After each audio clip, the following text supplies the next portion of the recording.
नमस्कार, मैं धीरेंद्र और आप देख रहे हैं मिरर मीडिया। स्वागत है आपका मिरर बुलेटिन में। एक नजर बढ़ते हैं अब तक की सुर्खियों पर। सलानपुर में टीएमसी बीजेपी समर्थकों के बीच हिंसक झड़प, कई घायल, इलाके में भारी तनाव।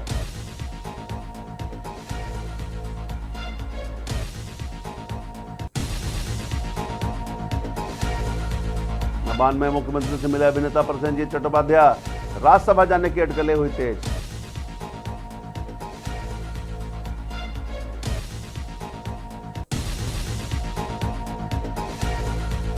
चौराडला चूना गोदाम के समय जर्जर सड़क और जल जमाव से मिलेगी राहत, विधायक राज सिन्हा ने शुरू की पहल।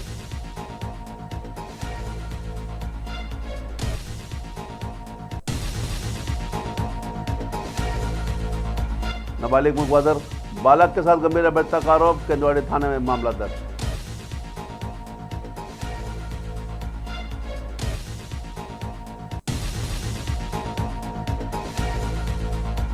और बारिश के मौसम में हजारीबाग के बाजारों में महंगने लगी फुटका और कुकड़ी, 2000 रुपए किलो तक पहुंची कीमत।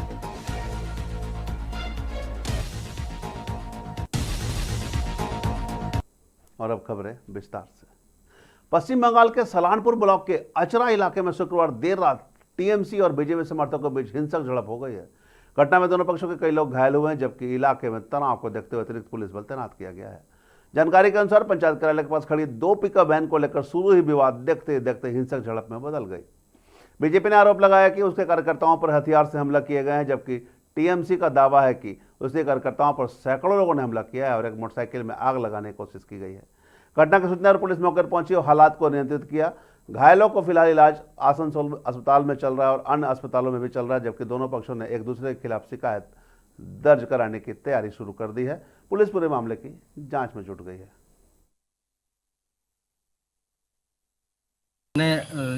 সবাইকে ইকুয়ালি দেখে এবং যে কমপ্লেন করবে তার বিরুদ্ধে অ্যাকশন নেবে। ভারতীয় জনতা পার্টি না, প্রশাসন তার অ্যাকশন নেবে এবং ভারতীয় জনতা পার্টি আমার মনে হয় না কোনো কর্মী এই সমস্ত নিজ কাজগুলো করতে পারে। ভারতীয় জনতা পার্টি এরকম কাউকে শিক্ষা দেয়নি যে এই সমস্ত নিজ কাজ করতে পারে। বরঞ্চ আমরাই পুলিশ প্রশাসনকে ইনফরমেশন দিয়ে করে ঝামেলাটা শান্ত করাবার চেষ্টা করি।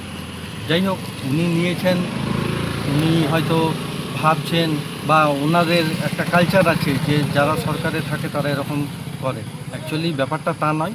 ওখানকার মানুষজন যারা ছিল সেই মানুষজন কিছু ঘটনা, যদিও ঘটনাটা আমার কাছে এখনও পর্যন্ত ক্লিয়ার আসেনি, কিন্তু কিছু ঘটনা নিয়ে পরে হয়তো ক্ষিপ্ত হয়েছিলেন এবং তার মধ্যেই কিছু ঝামেলা ঝঞ্ঝট হয়েছিল। সেখানে প্রকাশ্যে আপনার নাম উঠে আসছিল।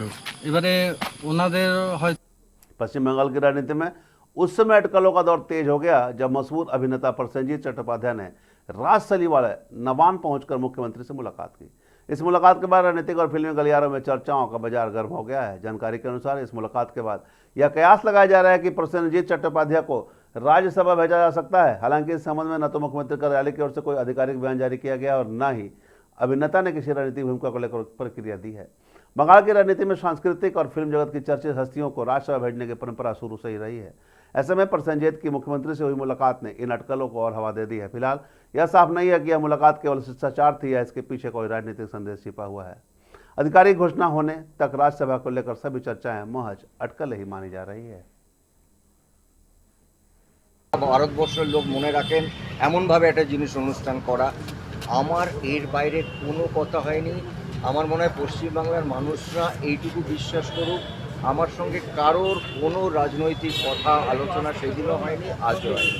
যেটা হয়েছে আমাদের কথা, আমাদের ইন্ডাস্ট্রির কথা, পশ্চিমবাংলা বিশেষ করে মহানায়ক উত্তম যেটুকু নিয়ে যে 100 বছর তার যে প্ল্যানিং, সেটা নিশ্চয়ই আমাকে বলা হয়েছে যে কারণ উত্তম যেটা আমার ইমোশন, আমাদের না বাঙালির ইমোশন, এবং আমি মনে করি তিনি শুধু পশ্চিমবাংলার নন, তিনি সারা ভারতবর্ষ বলবো না, মানে ওনার মতন মানে 100 বছর পর আমরা এইভাবেই 200 বছরে উত্তম যেটুকু পালন করব। এই সমস্ত আলোচনা হয়েছে। যারা যেটা বলছেন আমি হোয়াটসঅ্যাপে দেখছি, তারা বিশ্বাস করুন তিনি মাননীয় মুখ্যমন্ত্রী। আমাদের অনেক কথা থাকে, আমাদের অনেক প্রয়োজন থাকে, আমাদের নিজস্ব সুবিধে অসুবিধে থাকে, সেই কথাগুলো বলার জন্য আসবো। বলছি সরকার নির্দিষ্টভাবে কোনো দায়িত্ব দেওয়ার কথা বলা হলো? সরকারি কোনো কমিটিকে কোনো দায়িত্ব দেওয়ার কথা না, বলা হলো? এইগুলো আমি এখন বলতে পারবো না, কারণ এইগুলো প্রথমত এখনো এই আলোচনাটাও হয়নি। কিন্তু নিশ্চয়ই যদি কখনো হয়, মনে করেন যে আমার কোনো একটা কমিটিতে থাকলে সেটা আমার ইন্ডাস্ট্রি, সবাই জানেন যে আমি আমার ইন্ডাস্ট্রিটার জন্য সবসময় রাত 2টোর সময় ডাকলেও আমি দাঁড়াবো, কারণ ওটা আমার জায়গা। তো सरायडेला के चूना क्षेत्र गोदाम में बरसात के दिनों में सड़क पर जल जमाव आम बात है। सड़क की बदहाल स्थिति के कारण लोगों को आवागमन में भारी परेशानियों का सामना करना पड़ता है। स्थानीयों की लगातार मांग के बाद सड़क का निर्माण कार्य शुरू हो चुका है। नवनिर्मित सड़क का उद्घाटन धनबाद विधायक राज सिन्हा ने किया। इस मौके पर उन्होंने कहा कि क्षेत्र के विकास के साथ साथ नागरिकों को बेहतर बुनियादी सुविधा उपलब्ध कराना उनकी प्राथमिकता और आगे भी विकास कार्य लगातार जारी रहेंगे। वहीं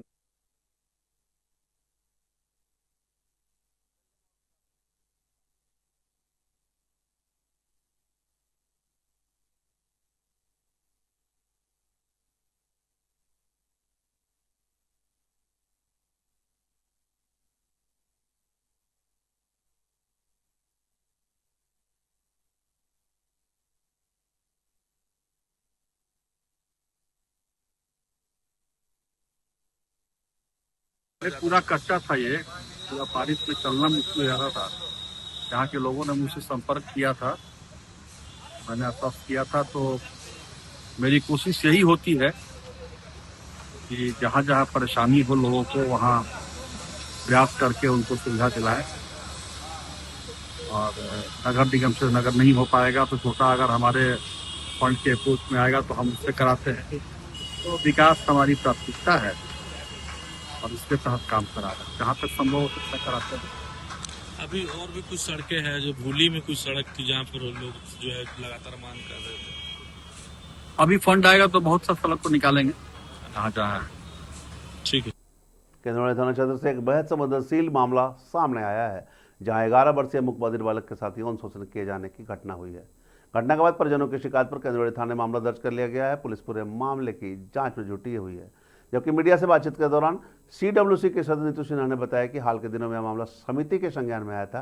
आरोप है कि 20 वर्षीय ऋषि नामक युवक ने बच्चे को खेलने का बहाना बनाकर अपने साथ ले गया, उसके साथ आपत्तिजनक हरकत की। बताया जा रहा है कि जब बच्चा घर पहुंचा तो उसके व्यवहार को देखकर परिजनों को संदेह हुआ। पूछताछ के दौरान बालक ने इशारों के माध्यम से पूरी घटना की जानकारी दी, जिसके बाद परिजनों ने केंडवा थाना पहुंचकर शिकायत दर्ज कराई, जिसके द्वारा पुलिस ने मामला दर्ज कर जांच शुरू कर दी। बाल कल्याण समिति के सदस्य नीतू सिन्हा ने बताया कि पीड़ित बच्चे को आवश्यक चिकित्सीय, मनोसामाजिक और कानूनी सहायता उपलब्ध कराई जाएगी। साथ ही उसे समिति की स्पॉन्सरशिप योजना से भी जोड़ा जाएगा ताकि उसके भविष्य की आवश्यकताओं में सहयोग मिल सके। सिंगरौली थाना से एक मामला आया है जिसमें 11 साल का बच्चा है, मुख बधिर है। तो उसके बगल का ही एक कोई पर्सन है, ऋषि शायद उसका नाम है, वो उसको खेलने के बहाने अपने घर ले गया और उसके साथ एक जब वो बच्चा घर आया तो उसका पैंट भींगा हुआ था। उसकी माँ और दादी जब देखी कि पैंट भींगा हुआ है तो बच्चे से इशारे में बात की, तो बच्चे ने इशारे में ही उस व्यक्ति के घर बच्चा ले गया जो उसके पड़ोस में रहता था, और इशारे में वो सारा कुछ बताया कि मेरे साथ ऐसा मामला आज आया है। वो 20 साल का।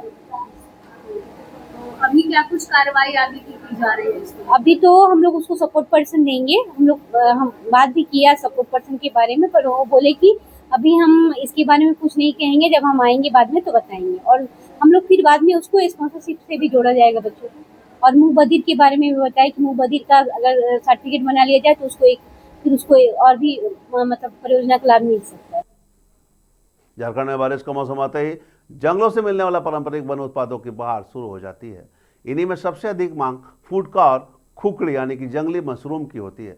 हजारीबाग के विभिन्न बाजारों में इन दिनों फुटका और खुकड़ी खूब बिक्री हो रही है। स्थानीयों ने इन्हें बड़े चाव से खरीदकर विभिन्न प्रकार के व्यंजन बनाते हैं। फुटका और खुकड़ी का झारखंड के अलग अलग क्षेत्रों में अलग अलग स्थानीय नामों से जाना जाता है। खासकर शाकाहारी लोगों के बीच रुगड़ा को जंगल का मांस माना जाता है, क्योंकि इसका स्वाद और बनावटी मांसाहारी व्यंजनों जैसी मानी जाती है। बाजार पहुंचे खरीदारों का कहना है कि रुगड़ा की खेती को लेकर कई बार शोध और प्रयास किए गए, लेकिन अब तक इसे कृत्रिम रूप से सफलतापूर्वक उगाया नहीं जा सका। यह झारखंड की मिट्टी और जंगलों में प्राकृतिक रूप से ही उगता है। ग्रामीण क्षेत्रों के लोग बारिश के दौरान जंगलों में जाकर काफ़ी मेहनत से इसे एकत्र करते हैं और फिर बाजारों में इसकी बिक्री शुरू हो जाती है। विक्रेताओं के अनुसार शुरुआती दिनों में फुटका की कीमत काफ़ी अधिक रहती है। वर्तमान में हजारीबाग बाजारों में फुटका लगभग 2000 रुपये प्रति किलोग्राम तक बिक रहा है। इसकी कीमत प्रतिदिन उपलब्धता के अनुसार बदलती रहती है। वहीं खुकड़ी यानी कि जंगली मशरूम की भी कई किस्में बाजार में उपलब्ध है, जिनकी कीमत गुणवत्ता और प्रकार के अनुसार अलग अलग होती है। विक्रेताओं का कहना है कि जंगल से इन्हें लाने में काफ़ी मेहनत और समय लगता है। ये कारण है कि इनकी कीमत अपेक्षाकृत अधिक होती है। बावजूद इसके झारखंड के लोग फुटका और खुकड़ी को बेहद पसंद करते हैं और इनसे कई पारंपरिक और स्वादिष्ट व्यंजन तैयार कर बारिश के मौसम का आनंद लेते हैं।